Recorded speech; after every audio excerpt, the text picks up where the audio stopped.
নমস্কার বন্ধুরা, আমার কথা ব্লগে সবাইকে স্বাগত জানিয়ে আমি আজকে আবার রান্না শুরু করছি। তো আজকে আমি রান্না করব পটল আলু দিয়ে পোস্ত। তো এই পটল আলু পোস্ত করতে পটল তো কেটে আর আলুও কেটে নিয়েছি, দিয়ে ধুয়ে রেখে দিয়েছি এখানে, আর তার সঙ্গে 3-4টে কাঁচা লঙ্কাও রেখেছি। তো আর এখানে রেখেছি পটল আলু পোস্ত, মানে পোস্ত তো লাগছেই, এখানে শুধু পোস্তই আছে। আর এদিকে আমি গ্যাসে তো কড়াই বসিয়ে দিয়েছি, কড়াইটাকে একটু গরম করার জন্যে ওয়েট করছিলাম। তো এবার আমি তেলও দিয়ে দিয়েছি। তা তেলটা গরম হচ্ছে, একটু নাড়াচাড়া করছি।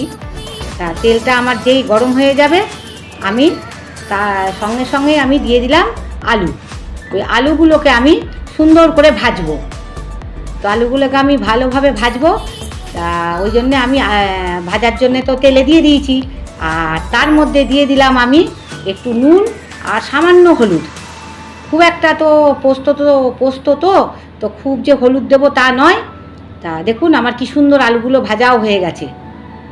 নুন হলুদ দিয়ে আমি আলুগুলোকে সুন্দর করে ভেজে নিয়েছি। আলুগুলো বেশ নরম নরমই হয়ে গেল। তো আলুগুলোকে আমি তুলে নিলাম অন্য জায়গায়।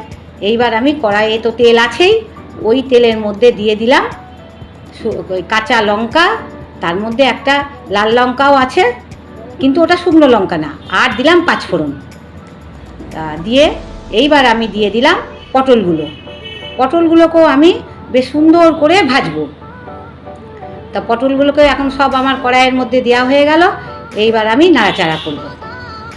বেশ কিছুক্ষণ আমি নাড়াচাড়া করব। দেখুন বেশ পটলের কালার কিন্তু অন্যরকম এসে গেছে। ভাজা ভাজা বেশ ভালোই হয়ে গেছে। আর এইবার আমি দিয়ে দেবো, খানিকক্ষণ নাড়াচাড়া করে নিয়েছি, ভালো করে ভেজেও নিয়েছি। এইবার আমি দেবো নুন, আর আমি দেবো এখানেও সেই সামান্যই হলুদ দেবো। নুন আর হলুদ দিয়ে আরও একবার বেশ ভালো করে নাড়াচাড়া করব। কালারটা দেখুন বেশ ভালোভাবে আমার আলুও ভাজা হয়ে গেছে, পটলও ভাজা হয়ে গেছে। এবার আলু পটল তো আমার ভালোভাবে ভাজা হয়ে গেল। এবার আরেকটু বেশ ভালো করে ওই যে নুন হলুদটা দিলাম, তার জন্য একটু বেশি ভালো করে নাড়িয়ে নিলাম। আর এখানে যে পোস্তটা বেটে রেখেছিলাম, এখানে শুধু পোস্তই আছে। আগেও বললাম এর মধ্যে কিন্তু কোনো রকম কিচ্ছু দেয়া নেই, কাজু বাদাম বা এমনি বাদাম, তিল, চারমগজ কিচ্ছু না, আমি শুধু পোস্ত দিয়েই এটা আমি করছি। তা পোস্তটা আমি দিয়ে দিলাম পটলের মধ্যে। এবার আমি খুব ভালো করে নাড়াচাড়া করছি, যাতে পোস্তটা একটু বেশ ভালো করে ভাজা হয়ে যায়। তা ভালোভাবে আলুতে পটলে আর পোস্তই তো নাড়াচাড়া হয়ে গেছে। এইবার আমি ভাজা আলুগুলো ওপর থেকে দিয়ে দিলাম। তো বুঝতেই পাচ্ছেন, তো এই আলুগুলো দিয়েও আমি ভালোভাবে নাড়াচাড়া করছি। তাই আলুগুলো দিয়েও আমি সুন্দরভাবে ভালোভাবে বুঝতেই পাচ্ছেন নাড়াচাড়া করছি। তো এরমভাবে আপনারাও কিন্তু পোস্তটা ভাজা করবেন। আর এবার আমার নাড়াচাড়া তো অনেকক্ষণ ধরেই হয়ে গেছে। এইবার আমি দিয়ে দিলাম ওর উপরে চিনি, একটু চিনি আমি দিয়ে দিলাম। তো চিনিটা দিয়েও আমি একটু নাড়াচাড়া তো করছি, একটু চেষ্টা করছি যে একটু আরেকটু ভাজা হওয়ার জন্য অপেক্ষা করলাম। এইবার আমি পোস্তর যে ওই বাটিটার মধ্যে যে পোস্তটা ছিল, ওইটাকে ধুয়ে আমি ওর মধ্যে দিয়ে দিলাম।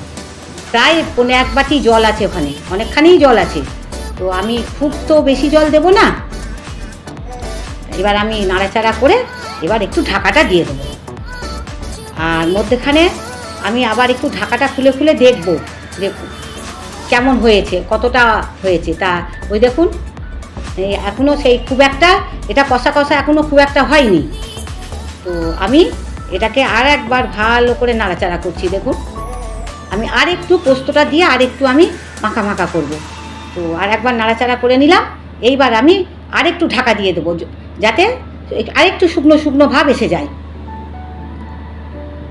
আরেকটু শুকনো ভাব এসে গেছে, প্রায় 5 মিনিট মতন আমি একটু অন্য কাজ করে নিলাম ঢাকা দিয়ে।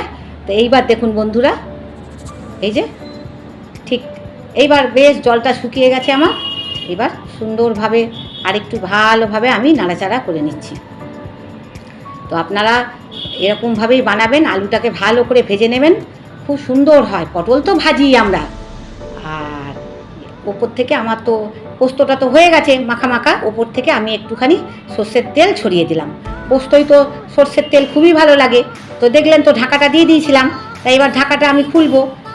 এবার তো আমি আর একটা অন্য পাত্রে এবার আমি তুলবো, তার জন্য ঢাকাটা খুললাম। এবার সর্ষের তেলটাও বেশ ভালো করে নাড়াচাড়া করে নিলাম গোটা পোস্তটার মধ্যে। দেখুন এইবার আমি আস্তে আস্তে অন্য একটা পাত্রে তুলে নেব। এই পোস্ত তো সকল বাড়িতেই হয়, পোস্ত তো নানান রকমভাবেই হয়।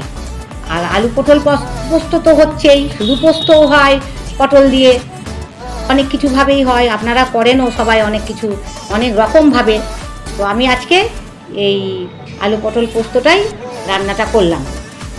তো আমি তো পরে ভয়েস দিচ্ছি, খেয়ে তো ভালো তো বলেছেই, আপনারাও করবেন, দেখবেন বেশ ভালো লেগেছে খেতে। আর এ দেখুন আমার কিন্তু বাটিতে পুরো পোস্তটা তোলা হয়ে গেছে।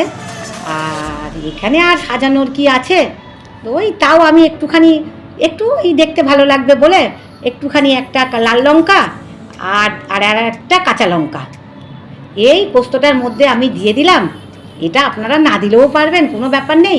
এবার যার খাওয়ার সময় ঝালের দরকার সে তখন এই লঙ্কাটা নিয়ে খেয়ে নেবে, এই জন্য আমি এটা দিয়ে রাখলাম। তো বন্ধুরা, আপনারা সবাই এই পোস্ত রান্না করে খাবেন। আজ তাহলে আমি আসি।